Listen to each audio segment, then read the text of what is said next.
You are a young dragon knight, the love child of Rivellon's first emperor Sigurd.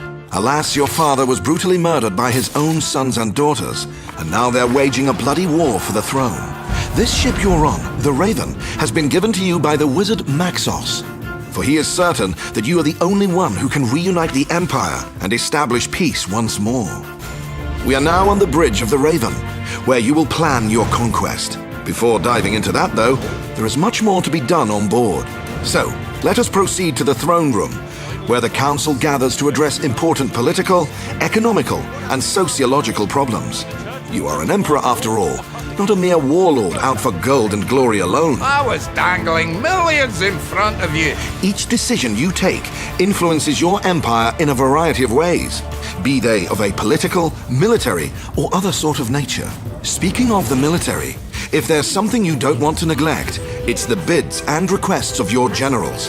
Their influence on the battlefield is not to be taken lightly. Have a sherry to calm those nerves. In the Queen's quarters, decorated according to her tastes, you can have a chat with your wife. What this chat will be about depends on which princess you choose to marry. As Queen of the Realm, she has to contend with all sorts of dilemmas, and it goes without saying that political sensitivities, too, tend to lurk around the corner. You only need to take a look at the Rivellon Times headlines to see how well your policies are being received. On to the engineering bay, where you research new units and upgrades. Equip your dreaded juggernauts with imp bunker busters, for instance, and lay waste to entire bases at once. Or perhaps you appreciate a bit more subtlety, in which you could opt for your Zeppelin's cloak ability, which will let your army slip behind enemy lines unseen. Don't forget about your dragon powers either. You may be a mighty creature from the start, but being able to cast destructive spells like Pillar of Flame, or turning the tide by charming key enemy units, is not to be spurned. After all this is said and done, let us return to the bridge and cast a conqueror's glance on the strategy map.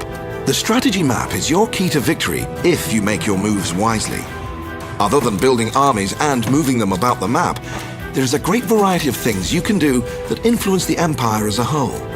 For instance, you can erect buildings that increase your gold and research abilities, or recruit mercenaries to even the odds. Several strategic tricks you can play come in the guise of cards. These allow you to do fun stuff, like sabotaging your enemy or giving yourself unfair advantages. Inevitably, combat will be in the offing, though you can choose to let your generals or the Imperial Army do the dirty work for you. Nothing beats spreading your wings yourself and leading your troops into battle. On the battlefield, it is imperative to build resource citadels to secure a steady influx of fresh recruits, which you'll need to create an army. Units are produced in structures like battle forges and aero factories. All that's left now is to obliterate the enemy, unleash the destructive prowess of the Devastator, direct your bomber balloons towards the advancing foes, watch on as your ironclads torpedo enemy ships and pluck airborne adversaries from the sky. Or watch on no longer and take to the skies yourself. Heal injured troops, engage enemies on the ground and in the air. Show them you are the dragon and finish them off with a well-placed Eye of the Patriarch. Glorious. If you want to go for a quick fix, you can play skirmish battles against AI players, try out new strategies, or see if you can beat the insane mode. There's even a custom campaign mode which features a fully randomized storyline.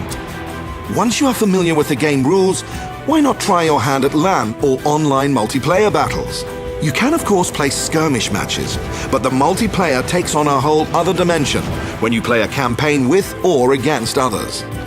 You can even change the game rules to your liking.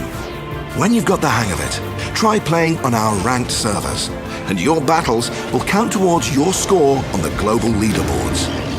Not only will you be matched with players of equal skill, you will also earn bragging rights once you hit the Major League. Larian Studios presents Divinity, Dragon Commander. Command massive armies. Become the dragon. Master the art of war. Forge an empire. All hail the dragon. Hail! Hail! Yes, well, hail.